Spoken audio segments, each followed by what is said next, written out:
Jenna, why don't we go ahead and go to chapter 6? Okay, before we start, I want to talk to you about something I've been thinking about. I know I'm still learning about Jehovah and the truth, but I feel like I will always keep my faith in Jehovah. But how can I really learn to show honor in Jehovah? Well, I'm really glad that you've been thinking about that. There's actually a lot of very good examples in the Bible that help us to learn how they display qualities that honor Jehovah. Why don't we go ahead and look at here on actually 1 Samuel 25. It talks a little bit about Abigail. And we go here to 1 Samuel 25, verse 18 to 20. Here it brings out. So Abigail quickly took 200 loaves of bread, 2 large jars of wine, 5 dressed sheep, 5 seah measures of roasted grain, 100 cakes of raisins, and 200 cakes of pressed figs, and put all of it on the donkeys. Then she said to her servants, "Go on ahead of me, I will follow you." But she said nothing to her husband Nabal.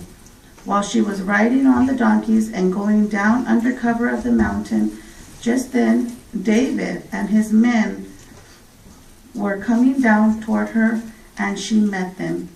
We see here, she displayed a great amount of courage for her to go take it upon herself to gather all that product, and to not only that, but to face David on her own.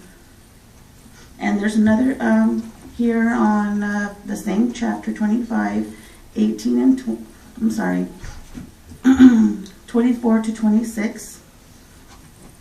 It brings out, she then fell at his feet and said, "My lord, let the blame be on me. Let your servant girl speak to you, and listen to the words of your servant girl. Please do not let my lord pay attention to the worthlessness of Nabal, for he is just like his name. Nabal is his name, and senseless is with him. But I, your servant girl, did not see my lord's young men with whom you sent. And now, my lord, as surely as Jehovah is living, and as you are living, it is Jehovah who has held you back from incurring blood guilt and from taking revenge with your own hand. May your enemies and those seeking injury to my lord become like Nabal." Excuse me. So there we see how she trusted in Jehovah, and she also showed courage to be bringing that out to David about him almost committing blood guilt. So it showed that she had trust in Jehovah. And then there's one more scripture we can go ahead and look on the same chapter, here on 40 and 41. And if you don't mind reading that one. Okay.